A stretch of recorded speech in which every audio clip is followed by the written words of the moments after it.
Hi, good evening. I'm Lonnie Stonich, the Executive Director of FAN, a nonprofit that presents programming exploring human development across the lifespan. I'm honored to welcome you to tonight's conversation between Stephanie Land and Molly Smith Metzler. Thanks for joining us tonight. FAN's YouTube channel has an archive of nearly 300 videos of past events, so be sure to subscribe to the channel to get updates when new recordings are posted. Now for some introductions. Stephanie Land is the author of the New York Times bestseller Maid, Hard Work, Low Pay, and a Mother's Will to Survive, called A Testimony Worth Listening to by the New York Times and inspiration for the Netflix series Maid. Her latest book, her newest book, her book right now is Class, a Memoir of Motherhood, Hunger, and Higher Education. Stephanie's work has been featured in the New York Times, The Guardian, The Atlantic, and many other outlets, and her writing focuses on social and economic justice and parenting under the poverty line. Molly Smith Metzler is an award-winning playwright and screenwriter, and the creator, writer, and executive producer of the Netflix series Maid, which earned her an Emmy nomination for outstanding writing of a limited series. Maid was viewed by over 67 million households. My guess is that number might be out of date in its debut month on Netflix, and went on to be named a TV Program of the Year by the American Film Institute. The show was nominated for 3 Emmy Awards, 3 Golden Globe Awards, 2 Critics' Choice Awards, and more. And now let's welcome Stephanie Land and Molly Smith Metzler. Yay! A round of applause. I'm so glad to be here. Hi, Steph. Hi. It's been a while since I've seen you in your face. You look very relaxed for someone on book tour, gotta say. It's the beta blockers. Oh, beta blockers. Excellent. Oh, yes. We should just talk about that for 50 minutes. Will you tell us where you are? It looks you're in a city. I am in a hotel in Seattle, Washington. I have a event here tomorrow at the town hall. Wonderful. And where are you in the tour? When do you come up for air? I think I'm like maybe halfway. I don't know. Maybe I'm getting to halfway. I will go home to Missoula on Friday and have a couple of events in Montana. And then I have a couple more outliers after that. How is it for you when you're back in Missoula? I mean, are you a celebrity in Missoula? I like to think that I'm not. I mean, I try to just keep everything normal, and because my kids are in school and I have a teenager, like I don't want to, draw attention to myself. So that ends up that I just don't go out very much, honestly. They'll come up to you in CBS, don't they? They come up to you in CBS. Yes. Yeah. It must be so strange because, writers write successful books sometimes, but then they don't, you're so publicly, and, you're the face of this now incredible 2 books about your life. And that's the part of your job that I don't know how you do. I love that no one's ever seen me. I like all the time. But yeah, that must be, will you tell us a little bit about how your life has changed since Maid the book came out? Boy, the book came out in beginning of 2019. And then I think I met you just a few months after that, or heard about you. So it's been hard for me to suddenly be a public figure. Public speaking is not something that I imagined for myself. So, I mean, it's not something that like comes naturally. I'm good at it for some reason. But it's hard. And it's, I guess that's the weirdest change that has happened is the talking to people for a living. I didn't think that writing would lead to talking. Yes, I can imagine. I mean, I think just from the series, I think I get a lot of DMs from people who want to tell me my story, but I just adapted the show, and here, I mean, you must really get a lot of contact from fans and people who want to share their story in all across social media and in person and at CBS. Yeah, the series, once that grew. I mean, it just kind of exploded. And so did my platform. And I started to get a lot of people reaching out to tell me about how they were affected personally. And a lot of that pertained to domestic violence, which the book Maid didn't really talk about all that much, just because I didn't want to affect my daughter's relationship with her father. But what the series did that was so incredible was it really showed that emotional abuse is domestic violence. And I think that is a thing about it that changed a lot of lives, and people usually want to tell me about that. So it can be a little bit overwhelming. It's still kind of like a triggering thing for me to hear about violence. So that part of it was definitely hard because I didn't know how to hold space for that. Yes, I feel like maybe you left it out of the memoir for a reason, you know, and then some jerk put it on screen for all to see.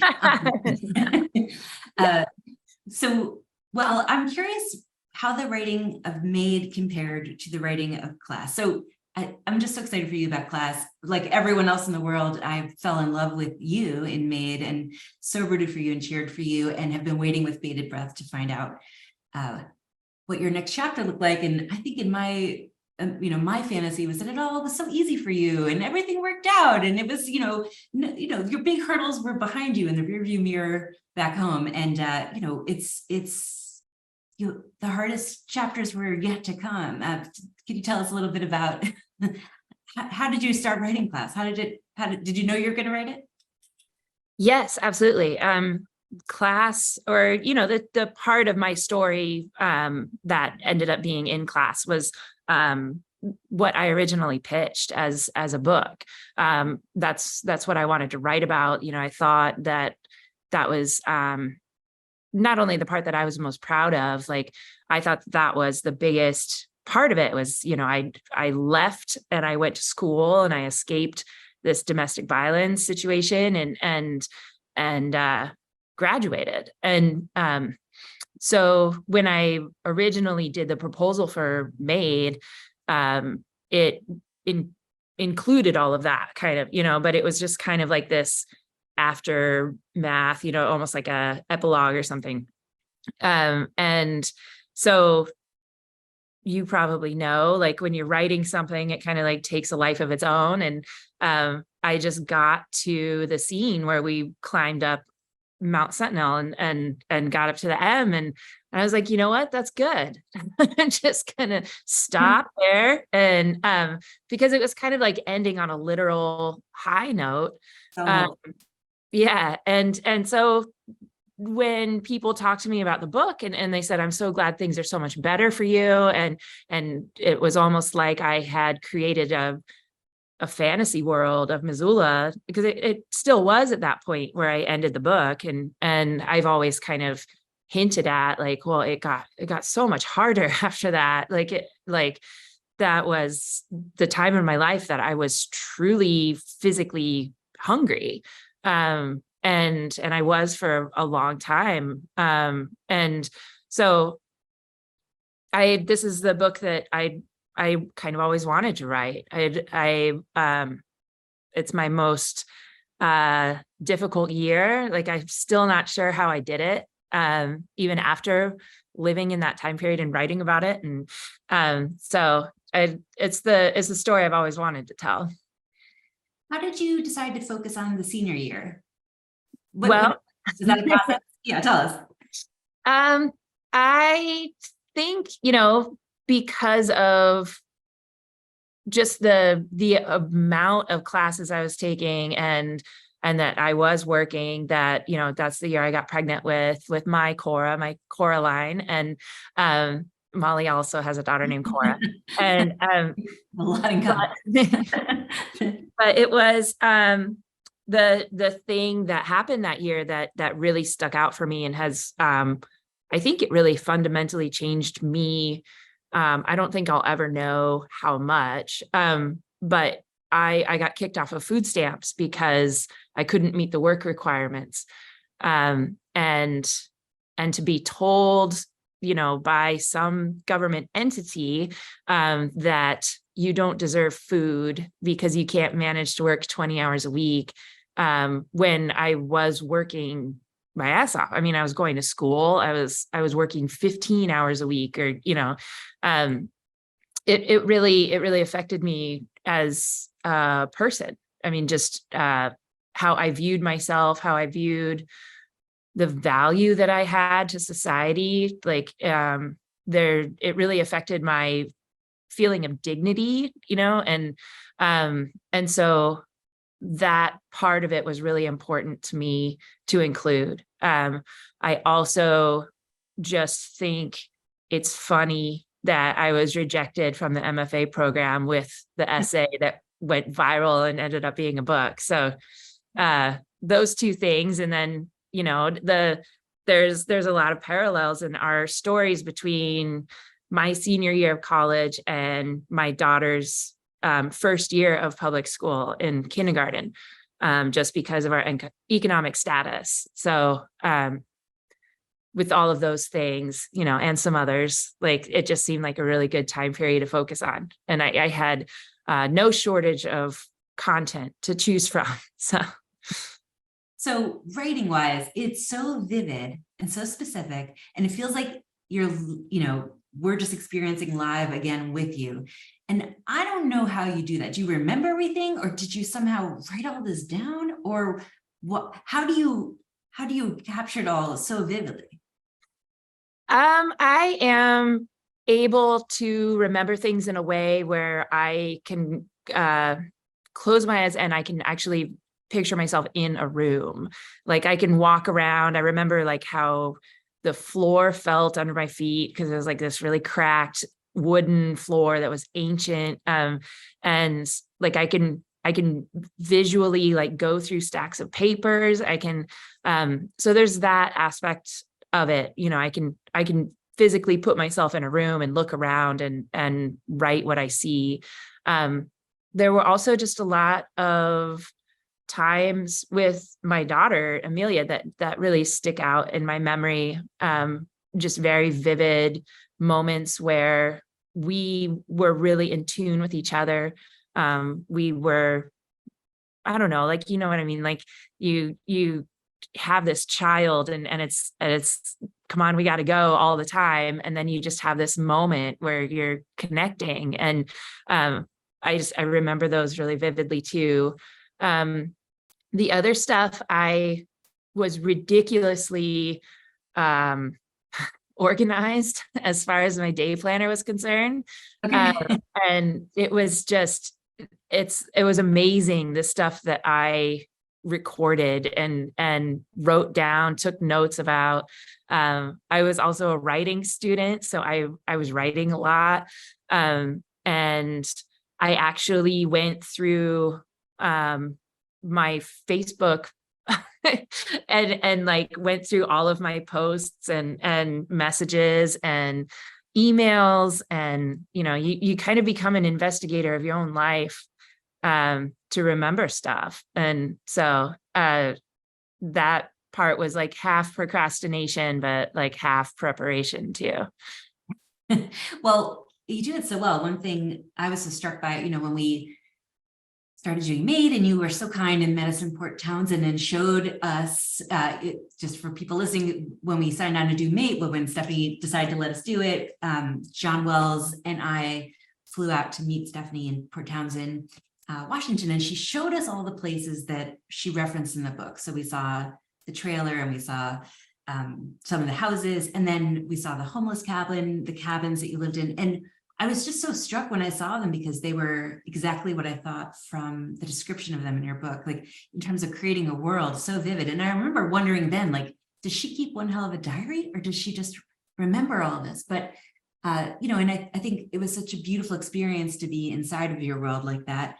And I'm curious about class. Do you have the same feeling of revisiting it, of how did it feel for you to revisit these places? Because you don't live in Port Townsend, but you do live here. Are there ghosts on every corner for you, or how does it feel? No, I mean, Missoula changed a lot in the pandemic.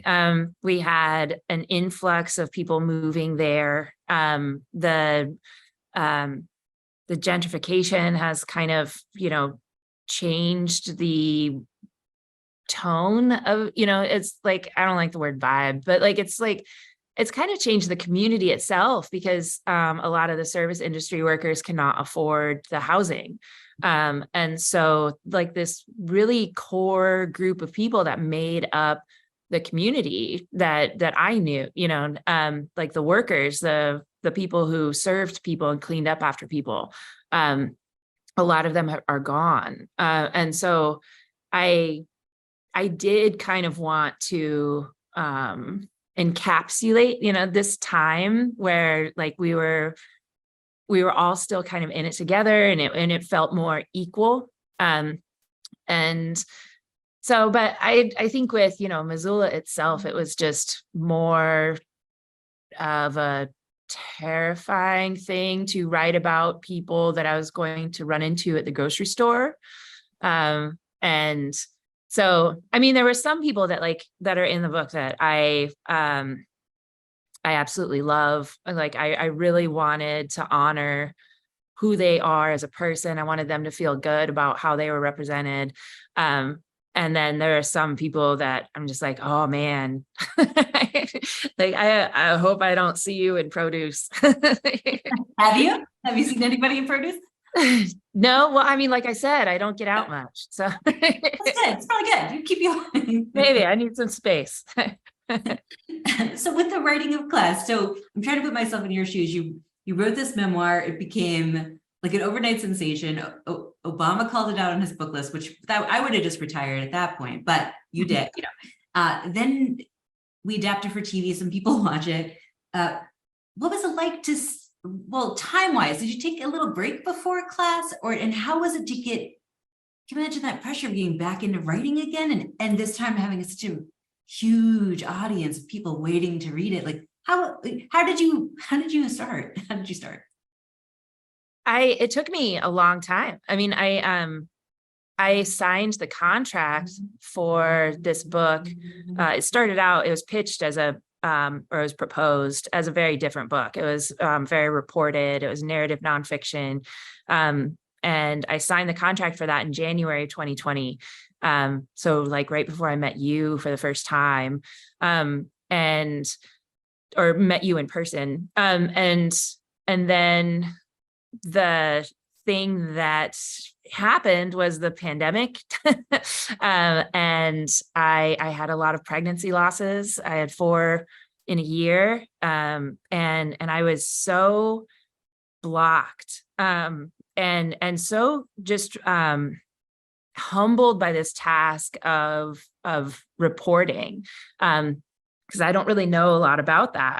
I don't know about the ethics of it, and so when the Netflix series came out and it was so successful and everybody was so excited, I had a meeting with my editor and I was prepared to tell her, I'm not going to write this book. It was just a lost cause at that point for me. And she started the conversation with, we're all just so excited. And I know you've been struggling with this and you can just write whatever you want. I mean, just write whatever the fuck you want. And so no one had ever said that to me before, ever. Like, everything that I say I want to write, they're like, you know what, that sounds really good, but I think that you should probably focus more on this. Yes. And so, I sat with that for a while, like continued to procrastinate, built a whole she shed and all of this stuff, got some office supplies. And then my editor reached out again and it was like May of 2022 and said, so we're thinking about a fall 23 publication. So your deadline, if you want to do that, is October 1st. So that was just a few months away.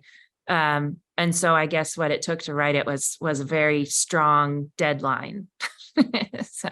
Oh, hallelujah. Hallelujah for deadlines. It's the writer's best friend. I always say, like, to my friends who are trying to figure out and I'm like, you just need a writer's group, because then you're going to show up on that Tuesday night. You have to bring pages, right?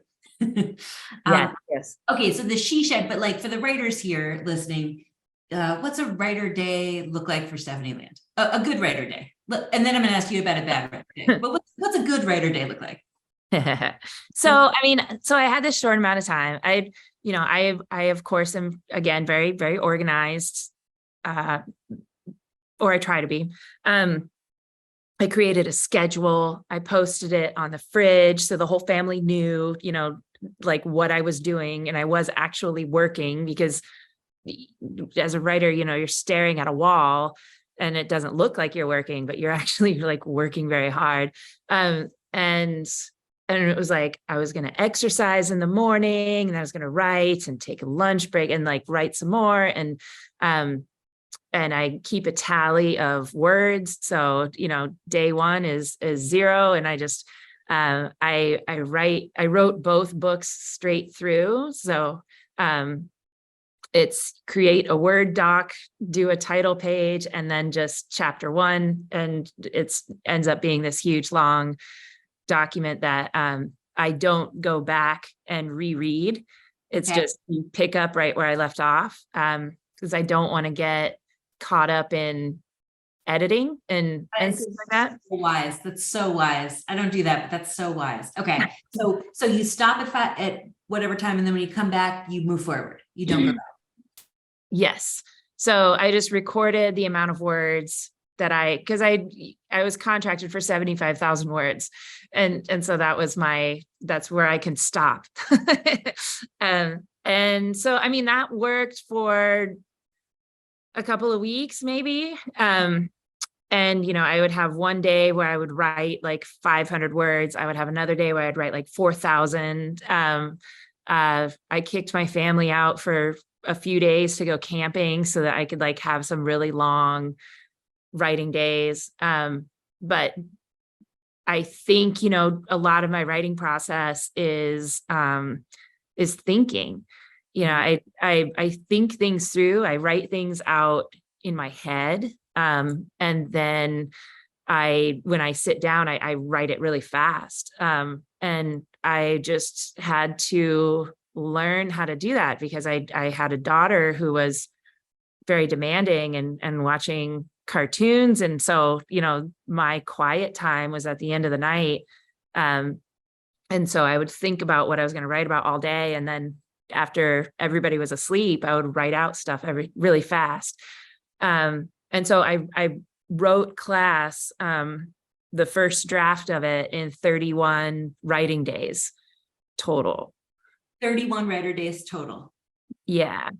Was me. It ended up being like 90,000. Like I even went over.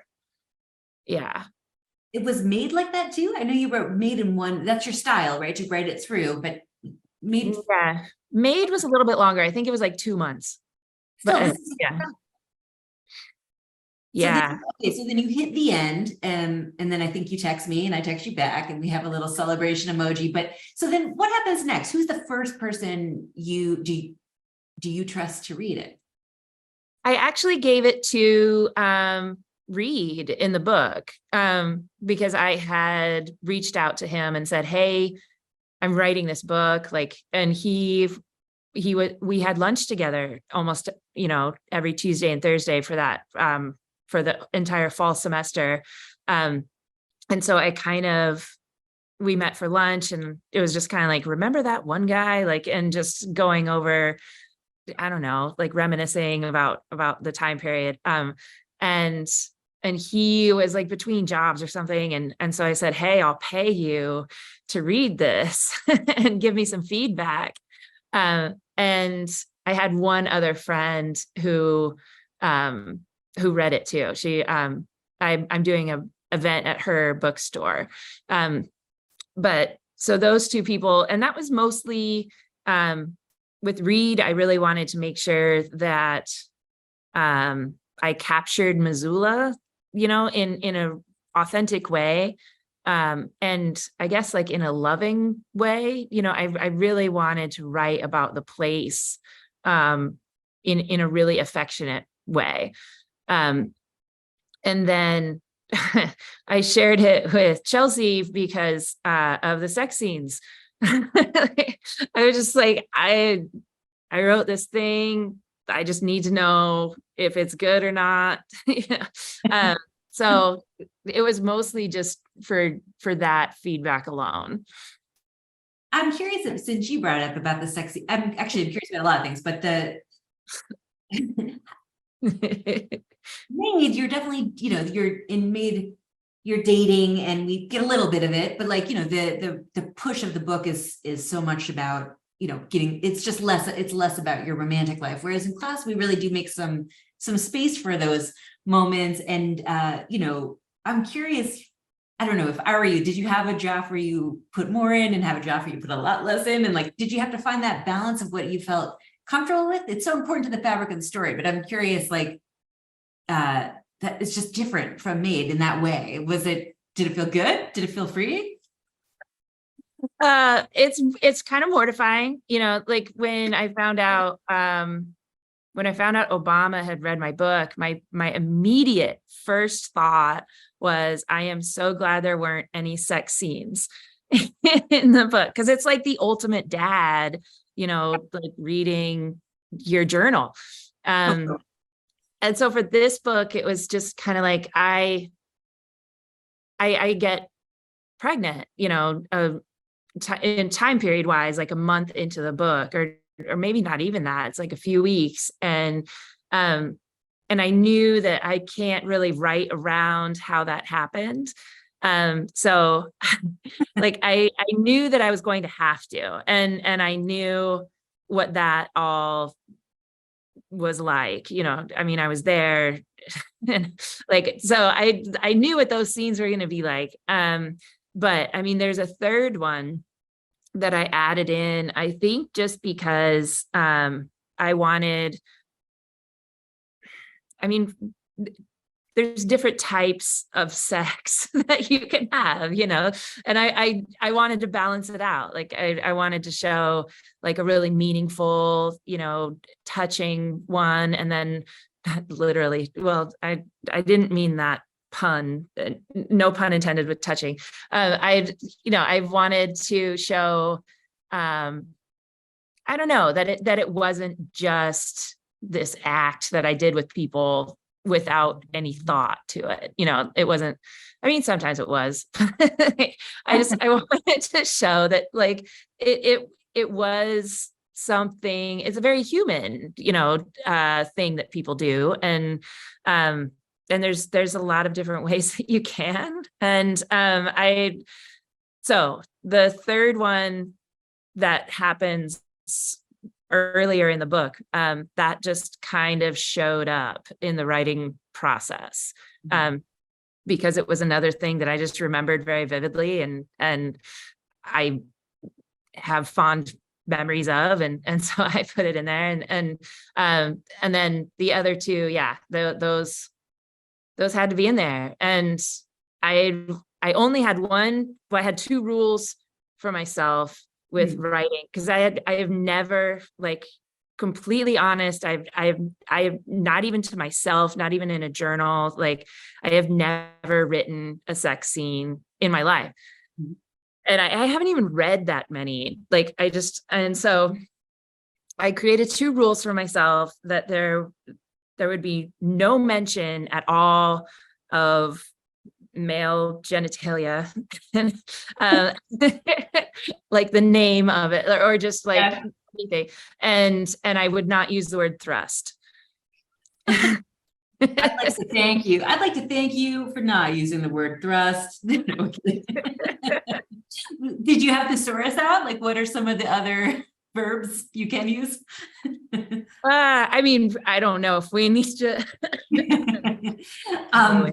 I think your rules are excellent. And also, those are male gaze, if you will, rules. So I think it's good you created your own gaze. Did you have any rules for Maid? For Maid, the book? When you wrote it, did you have any rules?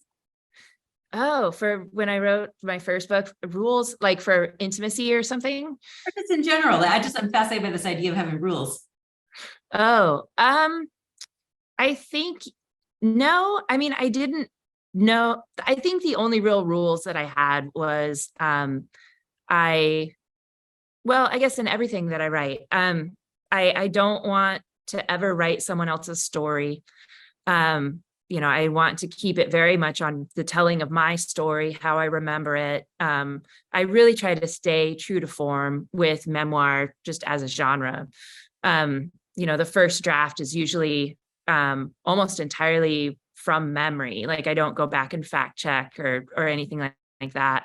Like I look at pictures and with class, I did the investigation stuff, but and then I don't ever, or I try not to get into a realm of where it feels like I'm gossiping, or something like that. I mean, maybe some people would see it as gossip, but just because of the style of writing or the subject matter or something like that. But I try not to write anything that might embarrass somebody. If they did something embarrassing, then that's on them. But it's like, I don't like, especially my kids, it's really hard to take on the responsibility of having any character in your book. But when it's your children, that is extremely difficult. And it's probably something that I am going to worry about for the rest of my life, just that I have brought my children into this.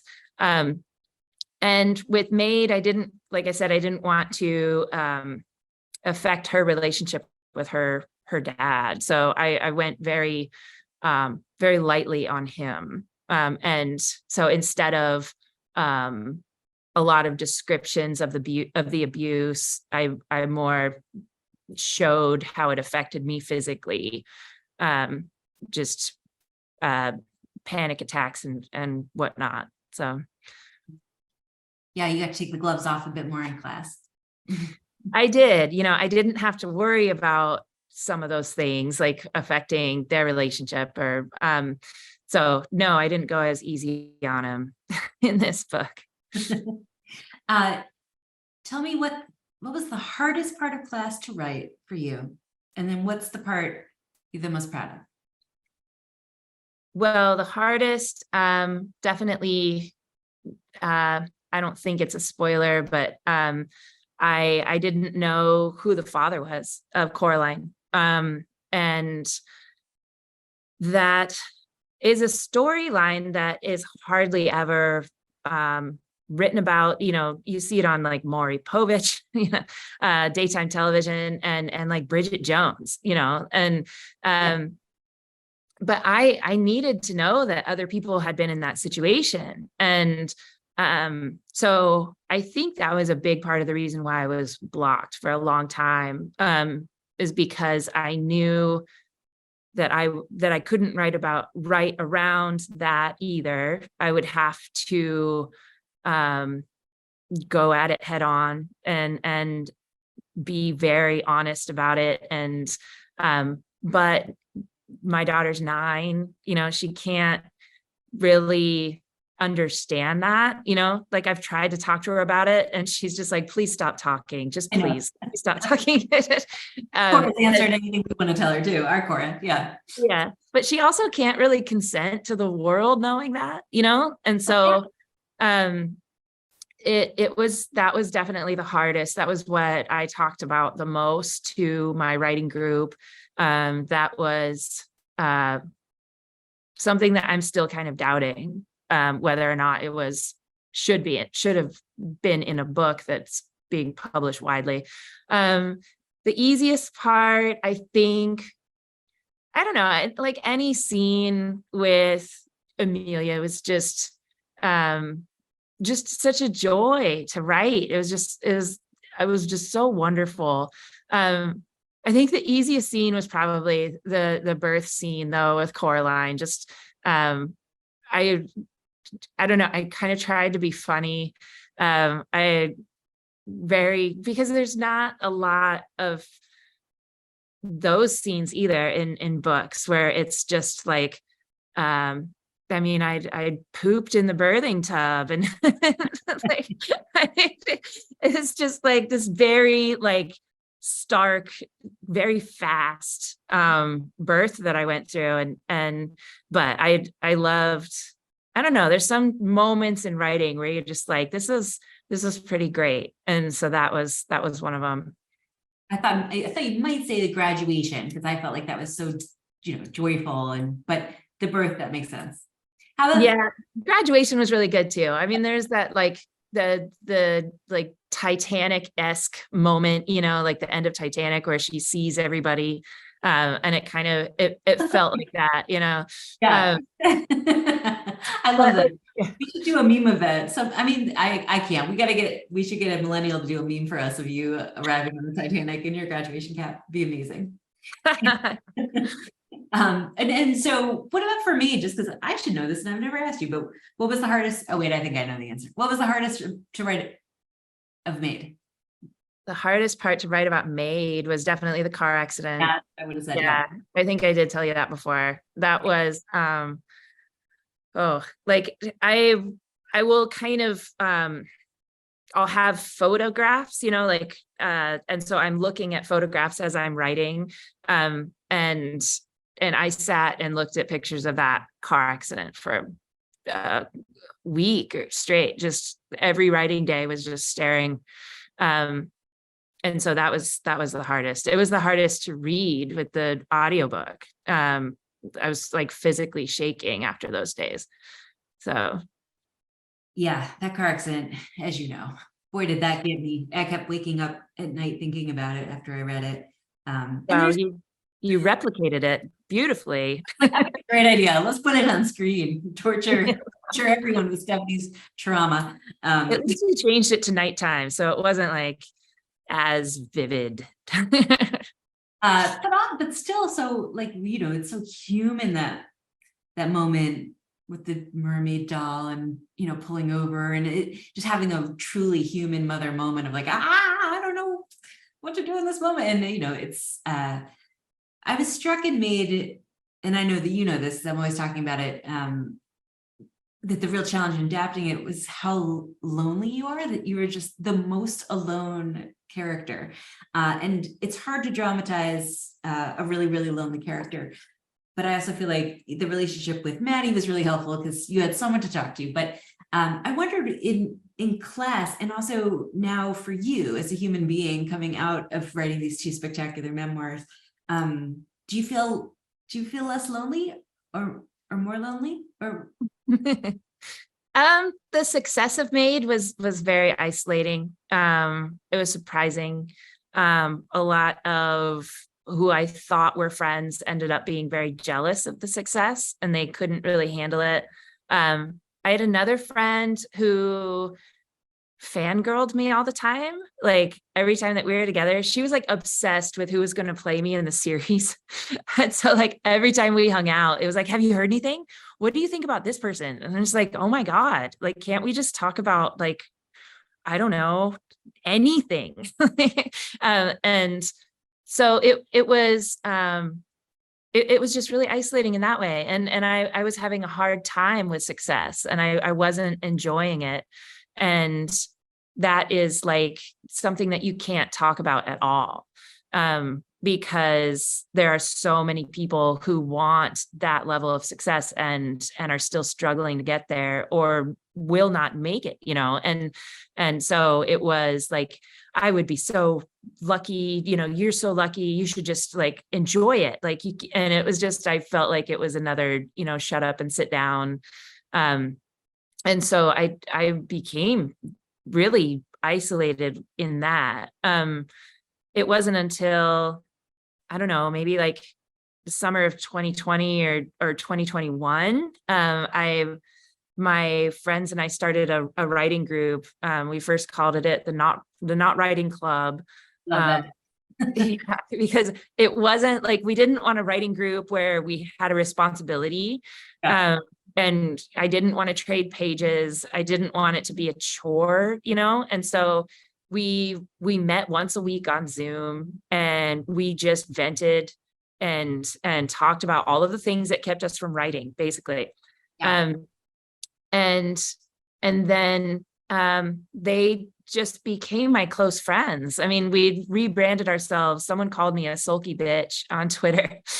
So we became the sulky bitches.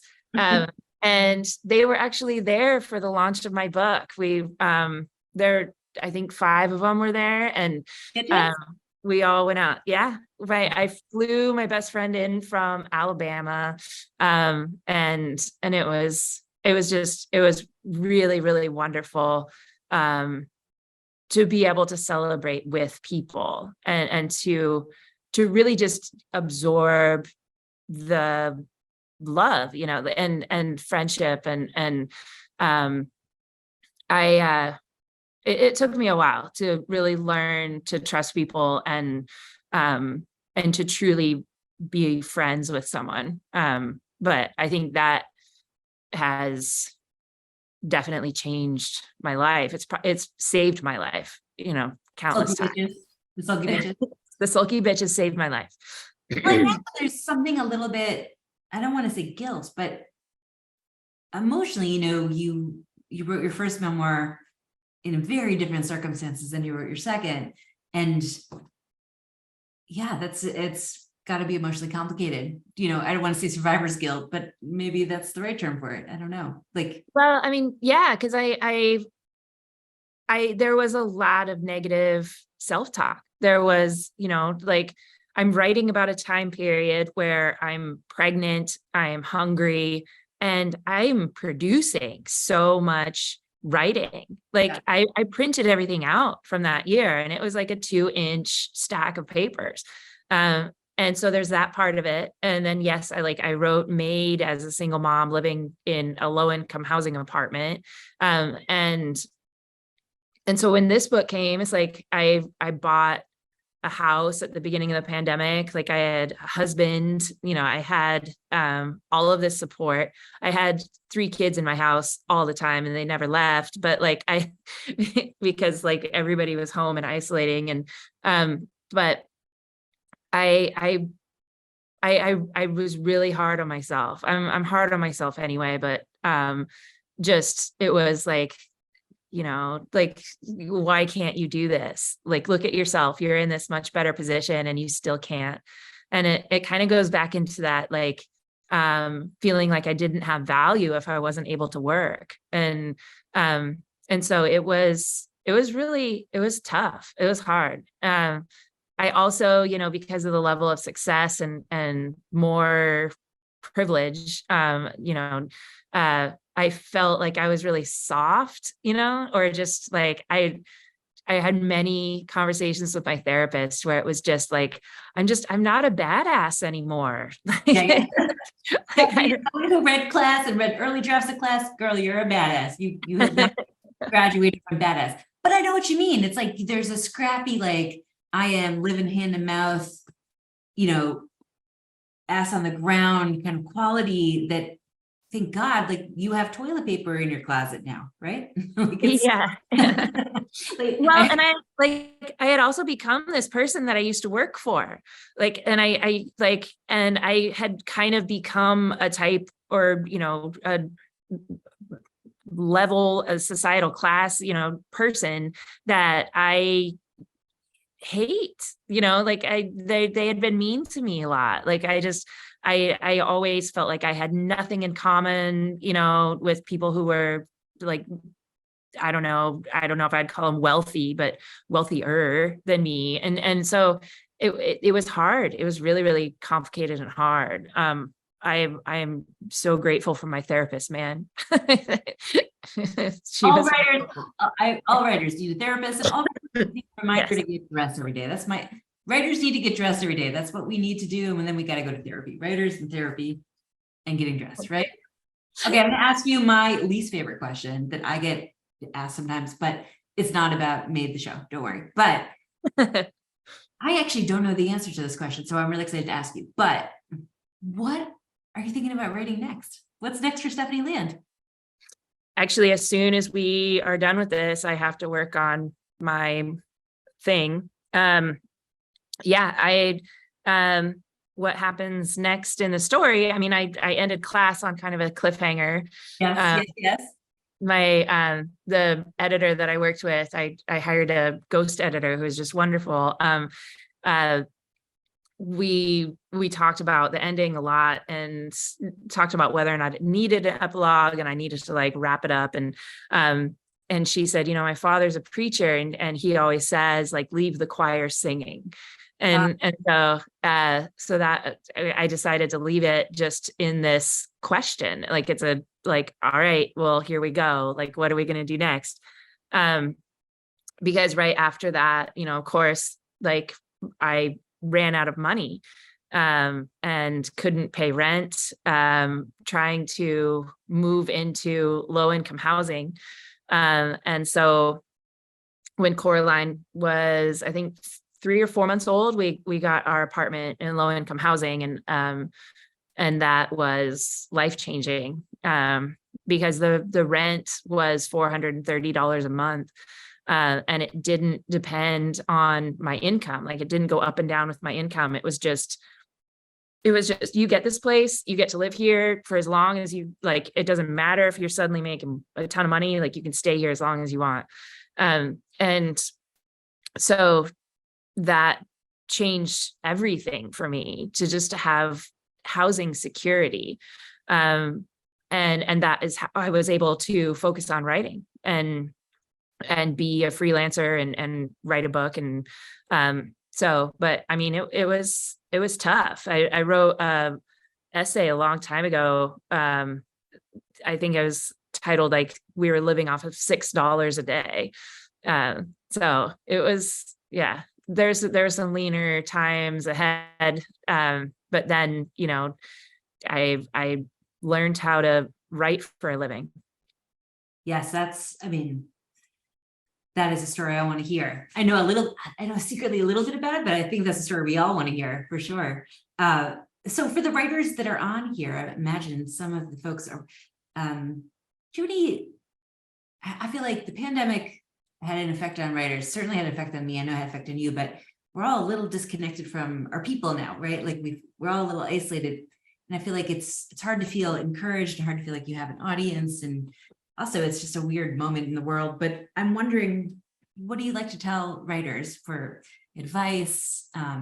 You know, how do you get to do what you do? It's a terrible question. How do you get to become a real, like, what did you do right that you would suggest other people do as well? Oh, well, I usually, if I teach a class on writing, I don't actually teach people how to write. I teach them how to publish their writing, how to pitch it to editors, and how to get paid, and you know, and how to, and what to do with that money once you make it. You know, the business of section of writing. But I tell people, you know, I start off class asking, what are you an expert in? And I don't mean like, what did you study in college? I mean, like, one person said cat acrobatics once. Another one said like boat building. Like, there's so many ways that you can be an expert in your own experience. And then you take that expertise, and that is the filter. You know, your lived experience is how you see the world. And that makes you unique. That does make you an expert in many ways and so that was how I kind of found my spot in my niche. You know, it was I could look at the news and you know what people were talking about. Like, at one point it was like, a messy house means that you love your kids or something. Like, it was like celebrating the messy house. Like, oh, that means that we're living and we're out doing stuff. And for me, I was living in low income housing, and we actually had rules that we couldn't have a messy house. Yeah. And like, messy house to me meant you're poor. and you know, you're going to get in trouble by the housing authority if they notice. And so that was just, or, you know, the free range kid movement. Like for me, it was like, my kid can't do that. Like, and certainly not like a person of color's child. Like there's different rules for everybody. And so that really became kind of a superpower for me with writing, was I could point out a different experience. And it's not one that a lot of people think about. And so mainly I would just read the internet as much as possible and, what everybody else was talking about. And then I would put it through my own filter. So smart. I want to take your class. I feel like we all need to take your class. Yeah. Well, writers never want to talk about like being a business and being a brand. No, we're the worst at it. I don't even know if I have a bank account. I think I do, but yeah, no, Yeah. we're terrible at it. You need a TikTok account, Molly. I think I'll have a fake one just to see what you're doing, I have to say, that is the one thing that you are so incredible at, is staying connected with people on your social media. And I know it's like, you do all this professional speaking, you're always on the road, and it's so incredible. I'm curious, like, do you read your reviews and feedback? I really, really try not to. I know that you are like a magician with avoiding reviews and feedback. I don't know how you do it. I really try not to. Like at the beginning of, because, you kind of like, you write this book and you don't really know what the general public is going to say about it. And with this one, it was just like, I put a lot of things in there. It's going to make people really mad. Like they're going to clutch pearls over on Goodreads, man.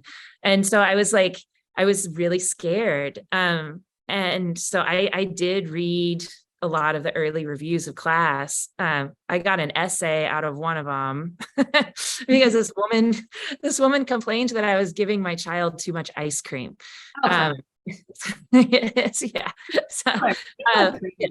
Yeah. So I turned that into an essay and published it in Time magazine. Yes, I saw that. Yeah. There's I don't know, like I can feel my heart start racing, like, and it's just this immediate physical reaction of, I've had panic attacks, like pure, true panic attacks from reading Goodreads reviews of my books. And so it's part of my process, I think now, self-care or whatever, of just avoiding those things. But the reaction to this book has been really good. And then it's just like, it's really surprising. I'm surprised you're Stephanie Land, man. I don't know, because I'm out there, like, I'm being very human and very honest about it. I mean, the whole book is challenging this notion that poor people can't have nice things. And so I'm out there telling them, like, well, yes, we can. And people don't like to hear that sometimes. Yes, I see what you mean, but I am not surprised how wonderful the reception is. And I don't read reviews, but I did read one of yours that I thought was, let me see, I wrote it down. The word that they used, I loved. It was, oh my gosh, hold on. It's from Esquire. Oh, expect to be enraged and inspired. Yes. I love that. I want that on a t-shirt. Yeah, enraged and inspired. That's your brand. Enraged and inspired. Expect to be enraged and inspired. Yes. I was enraged and inspired, and by Maid as well, of course. But I'm so happy for you. Oh, thank you. Thank you. I'm so glad that we're still talking regularly and we're still friends. And well, that's what happens when you. I'm like, oh, that's no big deal. I'm just gonna adapt your life on the screen. I see Lonnie's here. Hi, Lonnie. Hey, Molly. Molly, thanks so much for a really lively and interesting conversation with Stephanie. I'm sure she appreciated it as well. You went in a lot of great directions and brought out a lot of interesting angles about both books and about her process that I know folks really appreciated. I want to remind everyone, for those who wish to come to after hours, come hang out with Stephanie, keep the conversation going, ask her all the questions that you want to ask.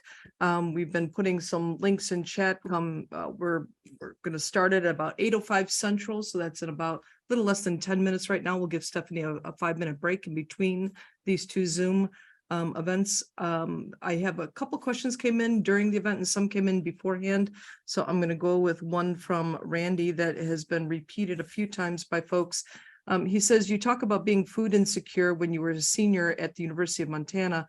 Food insecurity on college campuses is a big topic of discussion now, but wasn't as much when you were a student. What do you wish the University of Montana had done or offered to help food insecure students?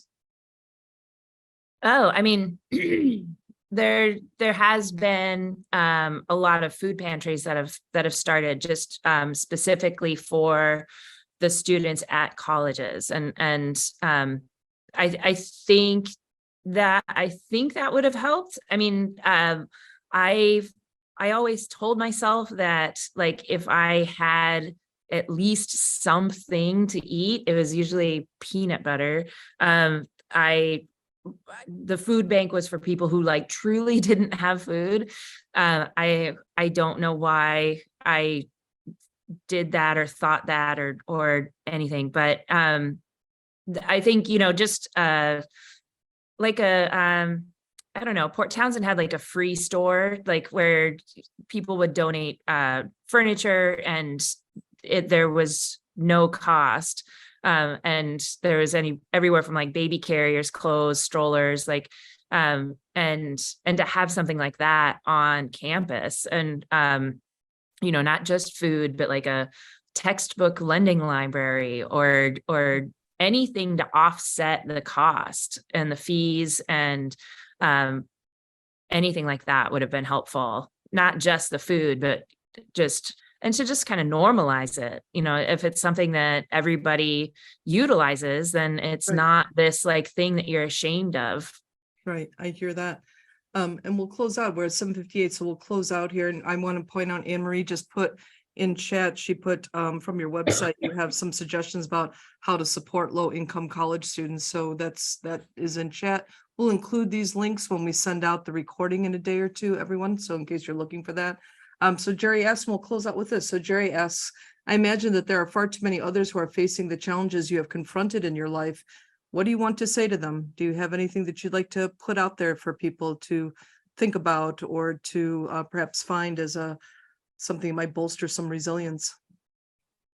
I've actually, I get asked that a lot actually. And I've started to flip the script on that a little bit. Like, Good. Instead of putting the onus on the person who needs to ask for help or to do something, they're doing enough. So I tell people who have the resources, who have the privilege, who are able to be more forthcoming about what you can offer. Or just put yourself out there more and so that somebody knows that they can ask you for help. If you have every Thursday and Friday at 3:00 free, then, and you have a friend who's a single mom, offer to pick their kid up from school and take them out for ice cream. And that means such a huge thing for a parent, but I mean, for the child, it's another adult in their life that they can trust and get to know and form a relationship with. And to me, that would have been amazing to just have someone offer that instead of me always having to ask. Yeah. Thanks for that. Great reminders. Molly, again, thank you so much for your appearance with us tonight. We really appreciate it. Thank everyone for tuning in.